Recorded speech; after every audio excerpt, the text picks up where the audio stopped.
රුවිනි පළමු කොටස බලපු නැති කෙනෙක් ඉන්නවනම් ඒකත් බලන්න.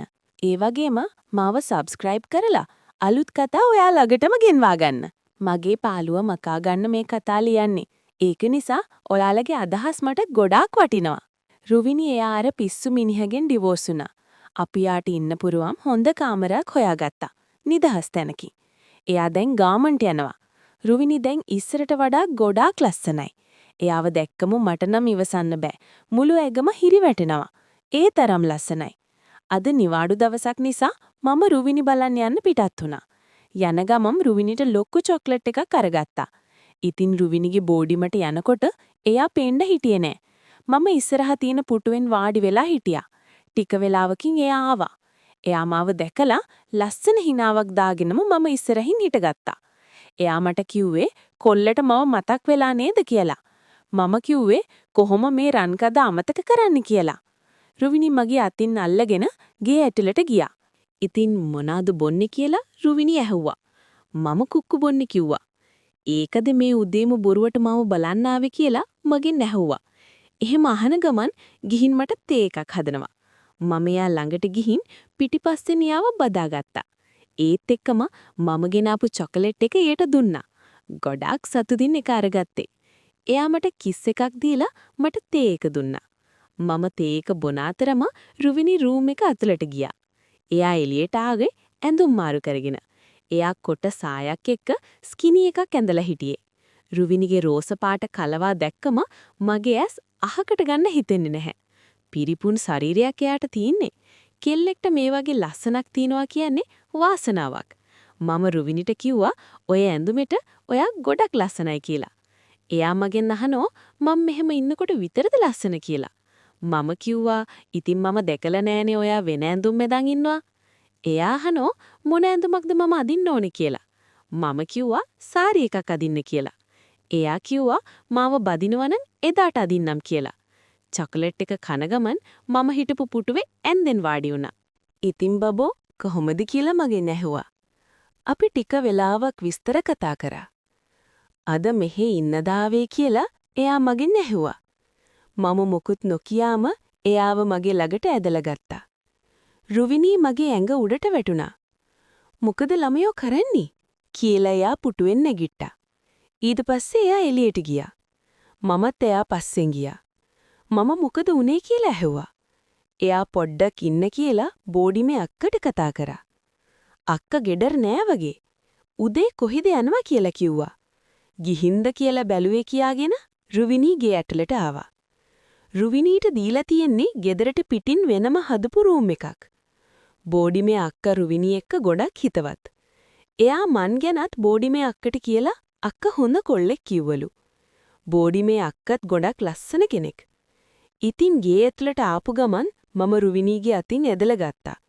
එරාත් මගේ ළඟට ඇදිලා ආවා. මම එනකම් බලන් ඉන්න ඇති කියලා මට හිතුණා. මම පුටුවින් ඉඳගත්තා. එයා මගේ කකුල් දෙක උඩින් වාඩි වුණා. එයාව තුරුල් කරගත්තා. ගොඩක් ආදරණීය හැඟීමක් දැනුණා. මම එයාව මගේ ඇඟට හිර කරගත්තා. එයාගේ පපුව ගැහෙනව මට දැනුණා. අපි දෙන්න ගොඩක් වෙලා ඒ විදිහට හිටියා. රුවිනි කියනවා එයා මට ගොඩාක් ආදරෙයි කියලා. මන් දන්නේ මම කරන්නේ ආදරයක්ද නැතිනම් తాවකාලික සතුටක් වෙනුවෙන් එයාව පාවිච්චි කරනවද කියලා. මම එයාට මොකුත් කිව්වේ නැහැ. ඒත් මට එයා ගැන අමුතු හැඟීමක් තියෙනවා. එයා මගින් එයාගේ දුක්ඛ, තනිකම, පාළුව නැති කරගන්නවා. මට එයාගේ මූණ දිහා බලන්න ඕනේ වුණා. එයා මගේ පැත්තට හරවලා මගේ ඔඩොක්කුවෙන් වාඩි කරගත්තා. එයා මට තුරුළු වුණා. මම එයාගේ ඇඟ වටේට අත් දෙක දාලා තුරුල් කරගත්තා. එයා කියවනවා පිස්සුවෙන් වගේ. මගේ දෙයියෝ මට ඔයා ඕනේ. මාව තනි කරන්න එපා. මට ඔයා විතරයි ඉන්නේ. ඔයාගේ ළඟ මාව තියාගන්න. මට වෙන මොකුත් එපා සුදු මහත්තයා. ඔයා ඉන්නව නේද? කියලා මගෙන් අහනවා. මම ඇහුවා මගේ මොනාදොයි තරම් වටින්නේ කියලා. එයාට එයාගේ පණ වගිලු මම එයාට මැනිකේ කියලා කතා කරා. එයා මූණ දිහා බලාගෙන ඉඳලා තදින් මාව තුරුළු කරගත්තා. එයාගේ උණුසුම මට හොඳට දැනුණා. මම එයාගේ ඔළුව අත ගෑවා. ටික වෙලාවකින් බෝඩිමේ අක්කා නංගි කියලා කතා කරා. එයා දොර ළඟ අපි දෙන්න දිහා බලාගෙන රුවිනි ඉක්මනට නැගිට්ටා. එයා ඇයි අක්කේ කිව්වා. බෝඩිමේ අක්ක කිව්වා. කවුද ඇවිල්ලා ඉන්නේ කියලා බැලුවේ නංගී. සෝරි මම යනවා කියාගෙන ගියා. රුවිනි කියනවා මොනා හරි හිතුවද දන්නේ නැහැ කියලා. මම රුවිනින්ගෙන් ඇහුවා ඇයි ඒ අක්කා එයාගේ මිනිහා එක්ක මෙහෙම ඉන්නේ නැතිද? ගණන් ගන්න එපා. මෙහාට එන්න කියලා.